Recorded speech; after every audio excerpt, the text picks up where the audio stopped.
Okay, so hello everyone. I'm here to write one very simple and very basic Python script, which will have one list in which all the email IDs are there. So, for example, email ID equal to, and I'm creating one list in which, and I'm not going to write that so much like abc at the rate yahoo dot com. Then I will write, for example, xyz at the rate gmail dot com. Like obviously we have to write in double quotation. Just 1 minute, like here also. Okay.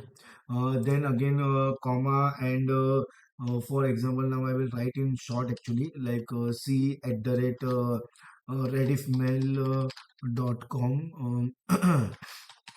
And one more I will actually enter, like d at the rate hotmail dot com. Okay, hotmail dot com and double quotation. Yeah, so here one more double quotation. Okay, so I am done with my list. Actually, it consists of all the email IDs only. So we are interested in displaying or extracting or printing only the service provider, like not full yahoo.com. We are interested in printing only Yahoo, only Gmail, only Rediffmail, and only Hotmail. Okay, so here of course we will require for loop. So in the next line I am writing for I in, and our variable, that is list, it is stored in email ID. So that I will write for I in email ID. What we will do first, because it is very simple, I is equal to I dot, and we will use one replace function, and we will replace all the at the rate sign with a dot sign. So that is the first thing that we are going to do.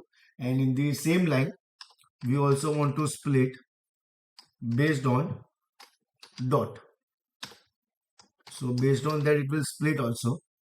Okay, and then before I print actual output like directly Yahoo, Gmail or whatever, if you are interested in checking that what exactly the value of I right now, okay, that I will show you.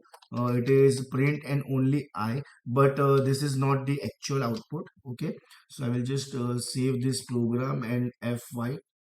So you all can see that it is ABC, then comma, then Yahoo and .com as a one list, then second list, then third, and then fourth. So obviously from this we know that our index number one is all about service provider. So back to our program, and just a minor change, like instead of only I, if I write I of one, something like this, because we are interested in printing service provider name only. So now if I save and if I run, see, I'm getting the output, that is Yahoo, Gmail, Rediffmail, and Hotmail. So it is very easy. Thank you, everyone.